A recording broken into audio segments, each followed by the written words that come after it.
Boone, it's good of you to spend some time with us, and I gotta thank you for all the effort you're putting into alternative energy. Tell us first of all, just as succinctly as you can, how serious is this energy crisis? Is it real, and how bad is it? Okay, let me give it to you, Bill.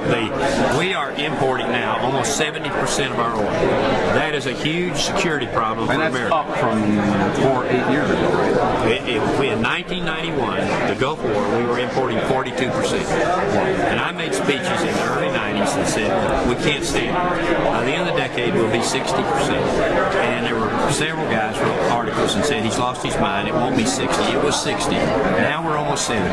If we go 10 years like we went the last 10 years, we'll be 80. That's what's going to happen. We have got to have an energy plan in this country. Now, that's costing us $700 billion a year. $700 billion. That's $700 billion that's flowing out to right. other countries, Right. some of whom are our friends and some of whom are not, right? I think you're paying for both sides of the war. I really truly believe it. Wow, that's pretty scary. Well, you are, because some of look at the OPEC countries. 5 years ago, their revenues were $250 billion. Today, 2008, their revenues will be $1 trillion, $250 billion. Well, they pay ransom to keep the terrorists off their back. They're not after us. You know what I mean? But they're paying. So it's getting more serious. I mean, I've been involved in this policy stuff, not as long as you, but 25, 30 years. We've been talking energy independence for that long and haven't done a damn thing about it, or very little, anyhow. So energy independence is the answer, right? How do we get it? It is, but it's going to be extremely hard to do, because the politicians do not focus on the magnitude of the problem.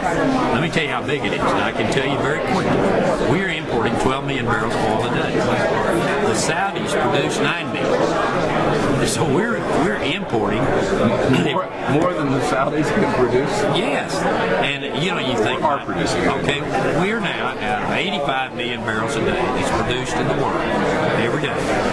We are using 21 million barrels.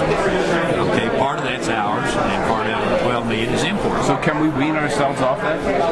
You're going to have to. I mean, either that or you'll go broke in the process that we're involved in right now. Okay, but we're using 25% of all the oil every day, and we have only 4% of the population. Yeah. And we're totally out of step with the world. Now, so is it wind? Is it solar? Is it conservation? Is it what? You got it. You started the list. Every one of those and everything else that's American is what I'm for. Do you want to drill in the Outer Continental Shelf? Absolutely. You want to drill in Anwar? Absolutely. I'll do anything to get off of foreign oil. Biofuels, it's fine. We're going to use wind. We're going to use solar. We're going to use nuclear. Everything we can. I want off of that 700 billion outflow. Just think, if we could capture half of that back in 10 years' time, if we could capture it back, can you imagine what $350 billion would do in the United States? And it's gone. The way it is, it's gone. Well, yeah, there are a lot of good uses you can put that money. But I want to come back to what you say the solutions are. If you, couldn't you eliminate fossil fuels altogether? You can, but it's going to bridge to it. You can get to the battery finally, but what you're going to do is you're going to end up in 10 years or 20 years. I think it's going to be more like 20.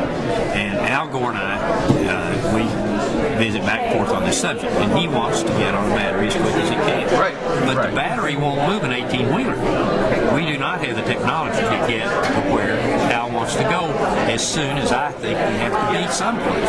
And someplace, we got natural gas, which is cleaner, cheaper, abundant, and domestic. And it's available to us. It's the only resource we have that will replace foreign oil. Which is, again, the only resource? It's the only resource is natural gas. Natural gas. Yeah, and it's a bridge for about 20 to 30 years, and then that will get you on the battery. Now, when you fly into Denver here, and you leave the Denver airport, you see fields of solar panels out there around that Denver airport. Is that where we're heading? Is solar here, or is solar still to be It's not quite. The same with wind. It's not quite, but it's close. is closed. Now, Texas has moved up as the #1 wind state in the United States. California's second. I think Iowa's third. And this is going to happen. You need to get Congress to pass the law, the eminent domain, to be able to transmit that wind energy out to the east and west coast. That has to be done. So that's the congressional part, right? You need, in other words, you're going to have to build some transmission lines. Is that what we're talking about? You don't have to stick the government with it. I talked to Warren Buffett about this subject several times, and he said, private industry can do that. If they want private industry to do it, they can do it. Why doesn't the energy industry see that the future, in terms of jobs and in terms of dollars and in terms of profits, is in alternative energy? Or are they starting to see it? Oh, they're starting to see it. You see it, right? I mean, you've got a wind farm, right, or solar farm. I have announced the largest wind farm in the world, 4,000 megawatts. I will start to receive my first turbines from GE in the first quarter of 2010. And you're doing it, God bless America, because you see money in it, right? You see you can make a profit. I see money in it, but really, it honestly is more than that. I mean, this is all about America. This is about the generations to come. This is about my kids, grandkids, and on and on. It isn't about me. I can make it to finish line. I'm worth $3 billion, and it isn't that. It's not about money, but it does show leadership that I'll go out and do it. I see myself somewhat a pioneer in the deal. No, you are.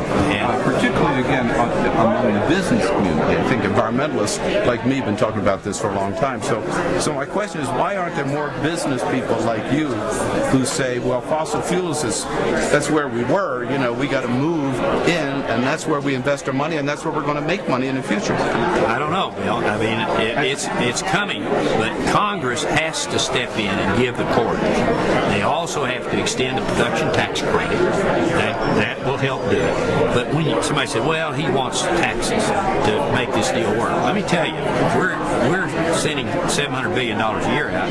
A PTC, production tax credit, can cover 200,000 megawatts of wind. 200,000. That'd be 20% of what America uses. We're going to need that in the next 10 years. That would cost $500 billion just a second. And that can all be done by private. And the production tax credit would be $15 billion. Now, when you look at the $700 billion, the 15 looks pretty small. Yeah, I mean, that's a pretty good investment to get $500 billion worth of That's right. new capacity. And I can tell you, they'll build it. And they will take, I talked to a bunch of guys here, labor guys here in Denver, and they lather to get that business into the central part of the United States and build up the manufacturing there, which will happen. I know. Steelworkers, we talked to President Leo Gerard the other day. He's already on this. Okay, a couple of final questions. By the way, I want you to know that back in 1980, my wife and I built a new house in California. It's a total passive solar house, and we were just married. The reason we were able to do it is we had the solar tax credit from under Jimmy Carter. Right, 78. When he did that. Yeah. But we built that house in 79, and it was because of that we had that incentive to go solar, and we've never been on the grid.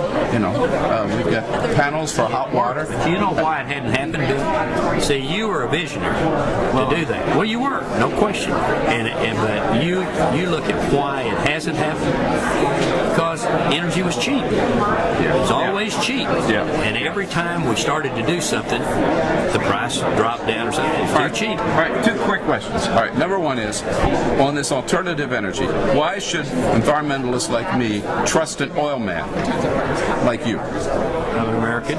My record's good. Senator Reid said, if Boone tells you something, it's the truth. And so I have people that vouch for my honesty. Nobody's ever called me a crook. So why not trust me? And the second question is, for Democrats, and this is the Democratic Convention, why should we trust somebody who was so helpful to George W. Bush last time around? Well, that's a long time ago. You know, when you get to be 80 years old, your memory fades. So I'm looking to the future. I'm not looking to the past. Well, I believe in redemption, so I'm not holding that. I'm not holding that against you. But it does seem to me when you look at the two of these candidates, one is saying drill, drill, drill, and the other candidate, Barack Obama, is saying, well, we can drill some, but we also got to do a lot more. Barack Obama seems to me is a lot closer to where you want to go than John McCain. Are you going to endorse Barack Obama? I'm not going to endorse either one of them. I can't remain the Lone Ranger if I start endorsing people. But let me tell you, neither one of them have an energy plan yet that the American people are going to buy. All right, well, maybe the next Secretary of Energy, Boone Pickens here. See Boone Pickens. Thanks, Bill. Thank you. It's great to see you.